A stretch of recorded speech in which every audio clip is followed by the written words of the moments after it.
Now, South Africa cannot keep up with the demand for wheat. We import 46% of the staple grain to meet the demand. The Department of Science and Technology has launched a national wheat breeding platform. Yes, you heard me correctly. It is called Wheat Breeding Program. Wheat breeding is the new phrase, of course, and the department is investing over 15 million rand with further funding of about 20 million received from the Winter Cereal Trust. But to tell us more about this initiative, we're joined by the Deputy Director General for Technology Innovation coming from the Department of Science and Technology, Mmboneni Muofhe. Kotsianga, Dimachiron, and thank you so much indeed for coming through. Thank you so much, and I'd like to greet all the viewers. Thank you so much indeed. Now, we've seen Grain SA's manager, Dr. Marinda Fessa, saying that wheat industry is in trouble as it is and that reversing the crisis will be very difficult. Give us some quick insight. Is there a crisis with wheat production in South Africa? Yeah, if you really look, say from 1990 up till today, the area under cultivation for wheat has declined significantly. And when it is declining, we also see that at the same time, the consumption rate by South Africans of wheat products has actually skyrocketed.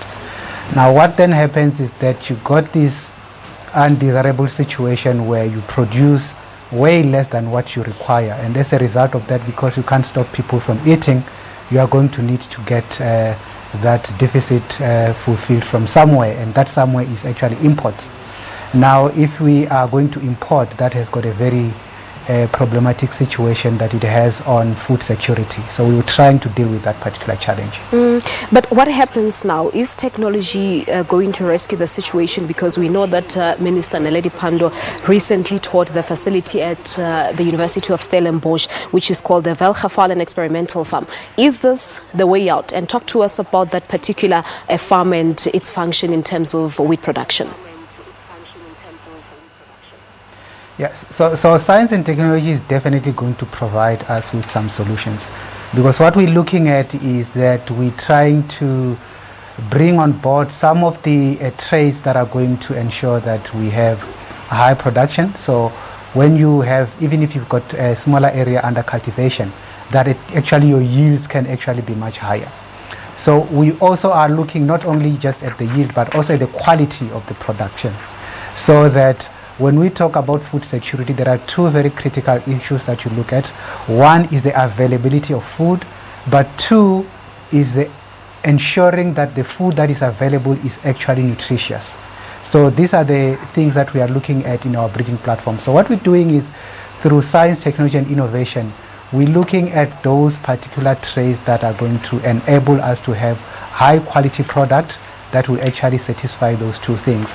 But most importantly, it also is going to help us bridge the gap between the smallholder farmers and the big commercial farmers, because you can then ensure that for the small area under cultivation by smallholder farmers, they can actually get more tons per hectare in terms of the products that they have. And I believe this talks to the public and private partnership as well. Yes, so we've been working in partnership with companies such as Pana, Sensaco, and also Grain SA, who really are coordinating all research in the area of grain. And this is really all grains, whether it is maize, wheat, etc. So we've really been working together, because the way we are going to move forward as a country is by understanding that the challenges that we face are not only there to be looked at by government, but that all of us, private sector, the public sector, the academic institutions as well, need to work together to find solutions. But in terms of the experiments, what kind of experiments would be conducted here? Because I believe there are issues of satellites, high-tech lasers, as well as drones. Yeah, so firstly, we're looking at identifying various traits, in other words, characteristic of a plant. So you want to make sure that you develop a plant that can withstand certain harsh conditions. For example, if it is dry, that you are able to take your plant through that dry spell without compromising productivity. So those are some of the genes that you're looking at. And secondly, you're also looking at genes that are going to be able to deal with issues of ensuring that you got a higher yield. So that is another area.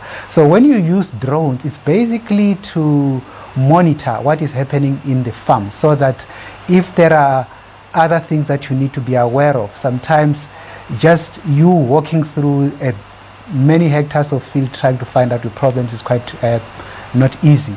So the drones are actually that kind of solutions, and we're looking in the future as well to integrate that with some of the space-based platforms to make sure that we are able to pick up problems earlier enough, and then we can come up with solutions. Yeah, research and development is of critical importance, of course, in this regard. But when can we expect results from all of this? So this is really where technology comes in, and we appreciate its value. Because if you are using normal breeding technologies, it can take you up to 12 years to actually get a cultivar into the field.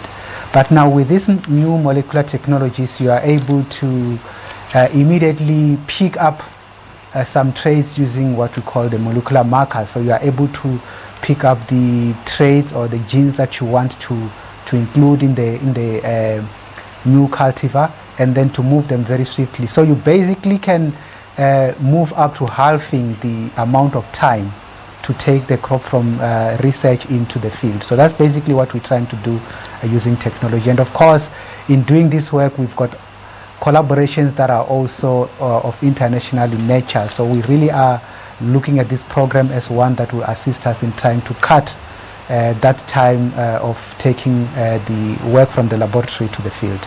All right, we'll leave it at that. Norabuang Amanda Kotsianga Ndizone. Well, there you have it. Thank you so much to the Deputy Director General for Technology Innovation in the Department of Science and Technology, Mmboneni Muofhe, talking to us about how his department has partnered with private initiatives to secure South Africa's wheat supply. We're taking a break here on Morning Live. There's still so much more to come. Stay tuned.